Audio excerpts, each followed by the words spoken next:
GOP Senate Minority Leader Mitch McConnell has some harsh words for his party under Donald Trump.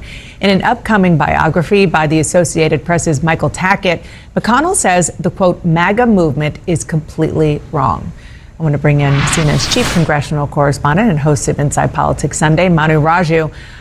These are really strong comments from McConnell. Yeah, and a lot of this was reserved in the aftermath of January 6, 2021. Remember how Trump and McConnell, they really worked closely together through the duration of Donald Trump's time in office. If it weren't for McConnell, Donald Trump would not have been able to dramatically reshape the Supreme Court. Of course, McConnell kept that Supreme Court seat vacant under Barack Obama for more than a year. Donald Trump got 3 Supreme Court seats. McConnell also helped usher through a major tax cut law. But in the aftermath of January 6, McConnell, his views completely changed. And he talked about the impeachment trial, the second impeachment trial. Donald Trump, of course, was acquitted. Mitch McConnell voted to acquit Donald Trump, but he leveled some scathing criticism, not just on the Senate floor, but also to Michael Tackett of the Associated Press. He said, I'm not at all conflicted about whether what the president did is an impeachable offense. He said, I think it is.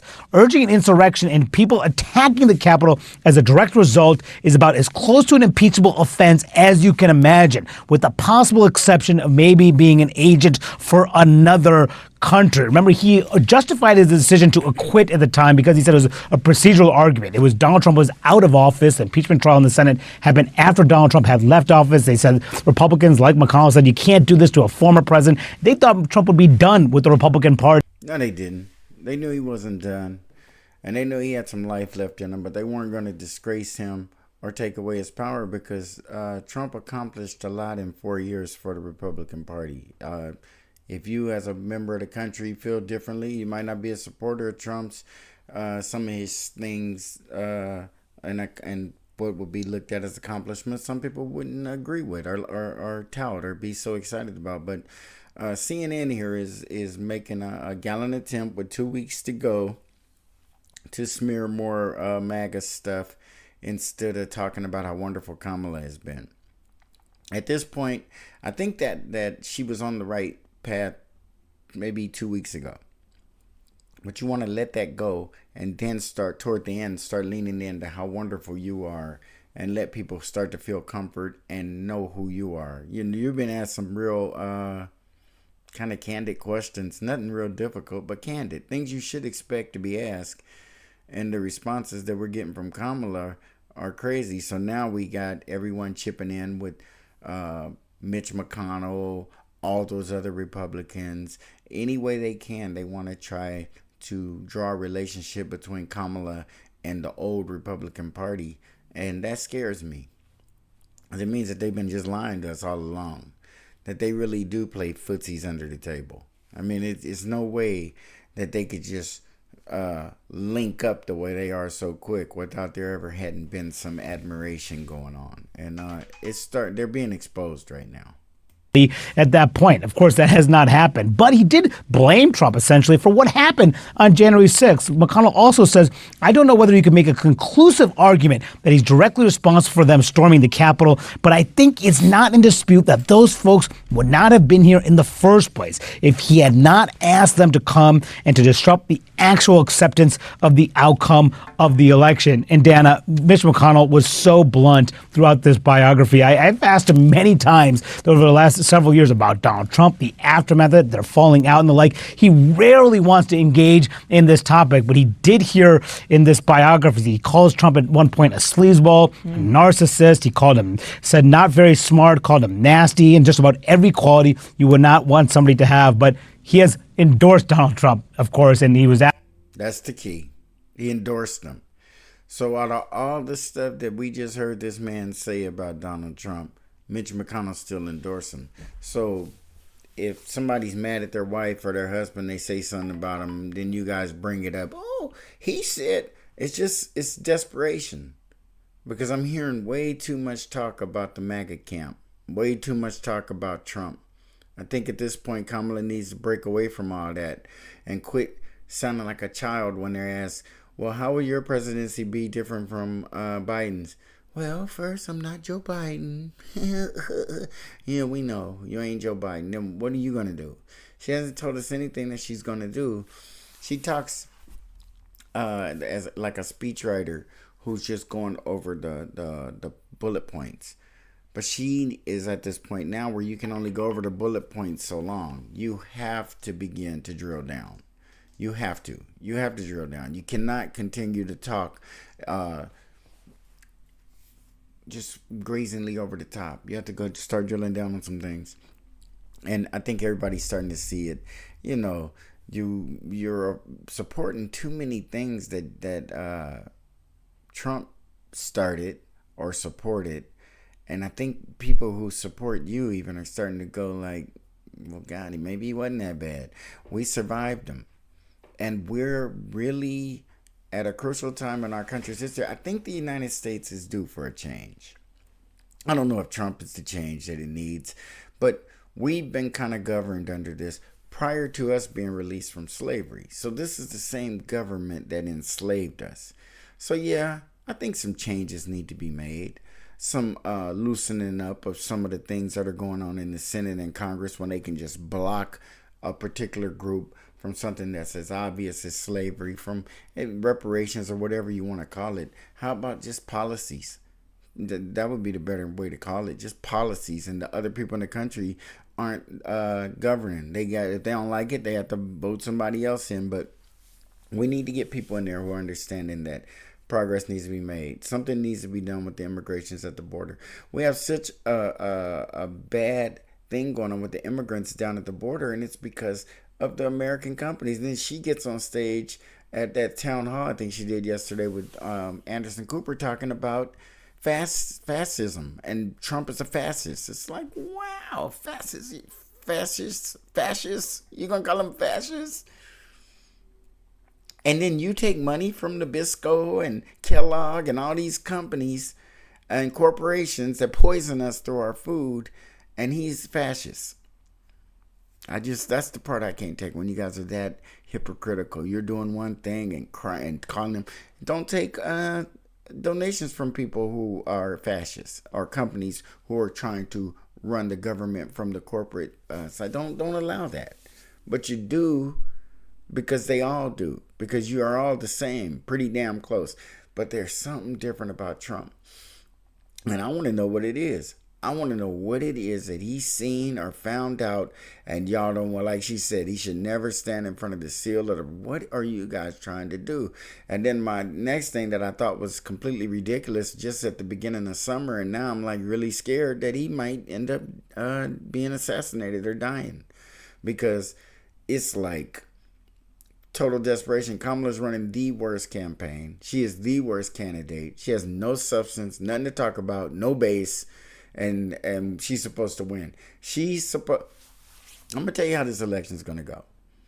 There's a certain amount of this country that hates Donald Trump to high heaven, hates him, wouldn't vote for him against anything. Hitler came back and ran against Trump. Some people would vote for Hitler. That's how bad Trump is with some folks. But that's Kamala's votes. Those are her votes. So you guys better hope that there's more people in the country that hate Trump than like Trump, because that's what the race is coming down to. It's as if Kamala is a non-factor. His office was asked about why he said this, or any comment about his comments. He said, whatever I may have said about President Trump pales in comparison to what J.D. Vance, Lindsey Graham, and others have said about him, but we are all on the same team now. And that's what matters. And they are all on the same team now. And they're here to try to win this shit, because McConnell can say whatever he wants to say about Trump, but the Supreme Court wouldn't look like it did if it wasn't for Trump.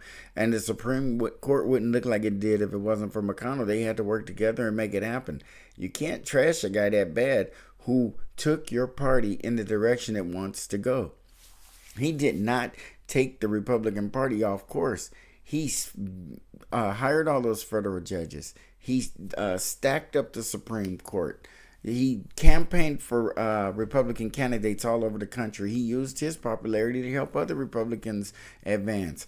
So this part of the Republican Party that's trying to really, really get rid of him, and McConnell isn't one of them. This right here is just some piece that CNN put together, but because they're desperate. But the Republicans who really are against Trump, it really makes you wonder, what is going on back there? What are we missing? You know, something going on. And Kamala Harris is completely losing her mind and desperate. She got nothing to run on. Nothing. She can't. Every time a person from the audience, I'm really glad you asked this question. I bet in the back of her mind, she's going, you son of a bitch. She's not glad you asked her that question. She wants to choke you asking that shit. She wants to be asked questions like, where did you pick that hair color? That is really nice looking on you. Oh, and the lighting on you. You know, she want them kind of goddamn questions because she can't answer anything of substance, and it just infuriates me when I run across black people and they want to defend her like aggressively. It's like, you don't even know anything about her, because I don't. The fuck you defending? I mean, wow. It's certainly a lot. And I totally hear you on the argument that he voted no to he voted to acquit Donald Trump in the impeachment trial. But imagine if he didn't. Imagine if he didn't. That mean he was really against Trump. That let you know right there, he ain't really against Trump. He can say all the shit he want to say. They sue each other in court, these people, and then they fucking team up. When I'm telling you, when something is out there that they view as a threat or view as veering their mission and their objectives off course, they get it together real fucking quick. They do. And CNN, the corporations in the United States, the government, they all work together to run this country. And they're all very important components for these people in the news to do what they do to fulfill their portion, and for the fascist companies to fulfill their part, and then the government to just get out there and run interference for the people and make us feel like, keep us appeased by making us feel like we're voting, you know. And but the whole time we're freely, with our free mind, voting, you're totally manipulating us with the media. It's really come to the point where we do need to change. And like I said, I don't know if Donald Trump is it, but maybe he could come along and usher in the change. Maybe this can be the beginning. And it may be, you know what they say, you got to fail at some things a few times before you get it right. And anybody who thinks from the beginning of this country's beginning up until now that this country's been a perfect country is tripping. It has not been a perfect country.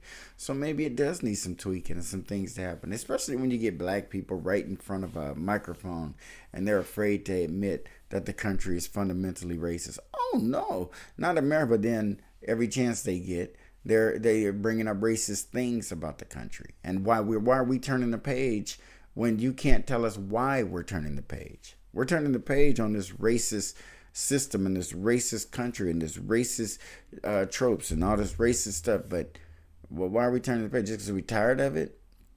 Is that why? Or did we fix it? That's the thing that we need to be concerned with. Did we progress, or are we just giving the fuck up and turning the page? That seems to be how Kamala roll with things. If you don't vote for our border policy, we'll just open the border and let them all in. That's gonna pretty much how it went, I guess. And the border, and when they tell her that she was in charge of the border, she don't like to hear that. She was placed in charge of the border to fail. Biden and the Democrats knew what they were about to do at that border. Tell the immigration officials down there to stand down and let these people just flood our country. And so you're setting her up to fail. And then you're telling the public another thing. Well, we got to go down there and find out why this is happening. We don't know. And then you send Kamala down there and she come back and you still don't know. It makes no sense. The American public is smarter than that. And I think as a result of all I've seen, and only because everyone knows who Trump is, they've impeached him, they convicted him, they've shot him, they've done a lot of shit to that dude. And he's still running neck and neck with a prosecutor from California who's supposed to be like the shining star of the Democratic Party. We should be afraid, totally afraid, if that's the best we got. And they're talking about a threat to the democracy. What if, or he really is a threat to democracy, and this is all we got to put up against it? She is the last line of defense, Kamala Harris? Yikes. We should be terrified, shaking in our boots. He were impeached and convicted, he wouldn't have been able to run for president. So Mitch McConnell, would have been able to change all of the things that he describes himself in that book. Yeah. And Mitch McConnell didn't want to change him. That's why he voted to acquit. I'm telling you, you don't burn bridges like that. Had he burned bridges and Donald Trump not been able to run like that, that would have been a bad thing for Republicans, because who else would they run who could probably win? I mean, it's unfortunate, but both parties are really anemic when it comes to strong candidates. It's a sad, sad thing, you guys. But for those of you who are on the fence and haven't made up your mind, just pay attention to as many news sources as you can. And I doubt if anybody is undecided right now. I think everybody pretty much made it up. And Trump, whether you like it or not, is the election. He is the candidate that so many people like that they're going to vote for him no matter what. And he is the candidate that some people hate so much that they're going to vote against him no matter what. That's your election. You could take Kamala Harris and change her out with, what's that damn Garfield the cat? And Garfield the cat would do better than her, or about the same, because the election appears to be about Trump. And how well he's liked or disliked is going to determine the outcome of this election. That's what I believe. All right, you guys. Like, comment, share, and please subscribe. And we'll see you on the next Black Popcorn.